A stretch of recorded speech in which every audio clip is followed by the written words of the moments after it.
તો good morning. તો આજે તો હું 9 વાગ્યામાં જ ઉઠી ગયો અને ઉઠીને તરત જ મેં મારો બ્લોગ ચાલુ કરી નાખ્યો. તો મને નીંદર તો આવતી જ હતી પાછી, તે પણ હું તો નહીં, કેમ કે મારે બ્લોગ બનાવવાનું હતું એટલે હું મારા વાળ માંડ્યો હમા કરવા, કેમ કે આ તો હું રોજ કરું જ છું, તમને પણ ખબર છે. તો જાગીને હવે હું તરત નીકળી ગયો મોઢું ધોવા માટે.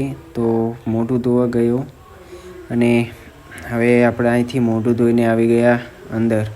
તો આપણે મોઢું ધોઈ લીધું છે અને હવે થોડાક રિફ્રેશ થઈ જઈએ. આજ તમે જોઈ શકો છો, આજ જે શર્ટ બટ બહુ મસ્ત લાગે છે. તો થોડાક આપણે ક્યુટ લાગતા હોય એટલે અરીસામાં જોવાની બહુ મજા આવે. ઓહો, બસ હવે બસ. તો આપણે પૂરી તરહથી કમ્પ્લીટ થઈ ગયા, તમે જોઈ લો. તો હવે આપણે સીધા જઈએ ચા પીવા. તો હવે આપણે ચા પીવા આવી ગયા છીએ. તો ચાની રકાબી કમ્પ્લીટ થઈ ગઈ. હવે આપણે ચા પી લઈએ. તો તમે જોઈ શકો છો, ચા પી લઉં પહેલાં, પછી આપણે આગળ કંઈક ચેક જવાનું વિચારીએ. પણ પહેલાં તો ચા વસ્તુ એવી છે કે ચા પીધા વગર તો કંઈ હુજે જ નહીં આપણને, જ્યાં સુધી ચા ન પીધી હોય ત્યાં સુધી.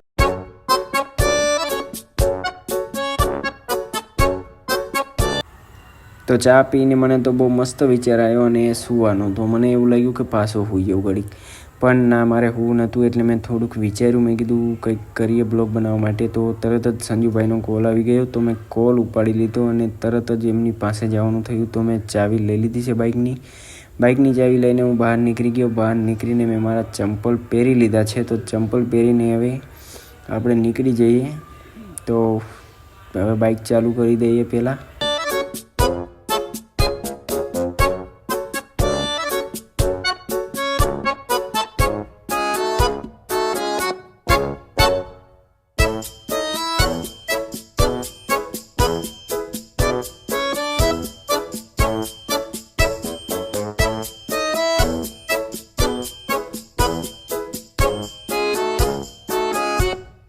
તો અમે તો બાઇક લઈને નીકળી ગયા સીધા સંજુભાઈ પાસે. તો આપણે ધીરે ધીરે બાઇક લઈને નીકળી જઈએ. અહીંયા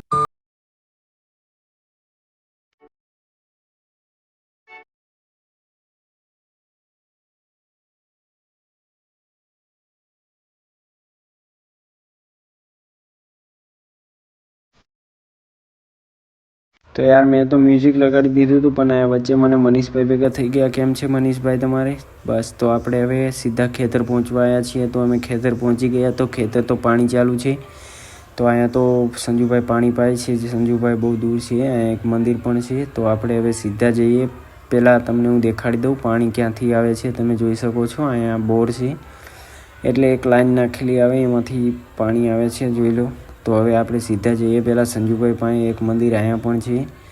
તો ઘણું બધું પાઈ દીધું છે, હવે થોડુંક જ પાવાનું બાકી. અને એમના ખેતરમાં કપાવ આવ્યો છે. અહીંયા આપણે બીજી વખત આવ્યા હોત થઈને. મારા પહેલાં બ્લોકમાં પણ આપણે અહીંયા આવ્યા હતા, તમે જોયો હશે પહેલો બ્લોક. તો સંજુભાઈએ તો કપડાં પણ કાઢી નાખ્યા. અરે તમને કીધું તો છે, ઝાડવા વાવો એટલે ગરમી ઓછી થાય. ઝાડવા વાયા હોત તો આટલી બધી राजनीति से दूर रहना चाहिए.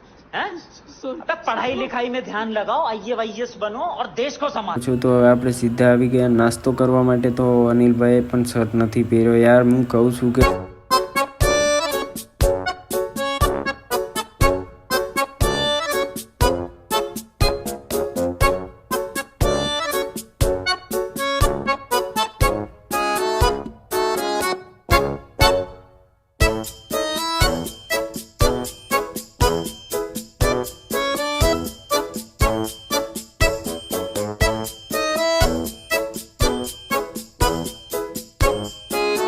નાસ્તો કરીને હવે અવરે ઘર બાજુ નીકળીએ છીએ, કેમ કે નાસ્તો કરીને થોડીક વાર બેઠા અને બ્લોગ બંધ કર્યો હતો. તો હવે આપણે ધીરે ધીરે નીકળીએ છીએ ઘર બાજુ.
તો હવે આપણે ગામ અંદર ગરી ગયા છીએ અને હવે આપણું ઘર બહુ દૂર નથી. આપણે આપણા ઘર પાસે પહોંચવા આવી ગયા છીએ. એટલે હવે આપણે મનીષભાઈને અહીંયા ઉતારી દેવી છીએ.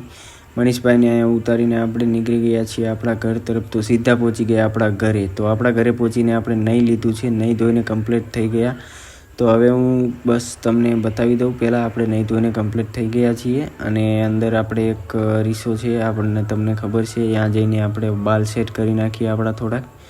તો બાલ સેટ થઈ ગયા છે કમ્પ્લીટ. વાહ, વિક્રમ ઘોડે બરાબર રેડી છે, ડન. તો બસ હવે આજે આપણે બહુ જ થાકી ગયા છીએ. તો આજે આપણે કાંઈ બીજું કરવાનું નથી, બસ હવે સૂઈ જઈએ થોડીક વાર. તો બ્લોગ તમને કેવું લાગ્યું એના માટે લાઇક, શેર, સબસ્ક્રાઈબ કરી નાખજો.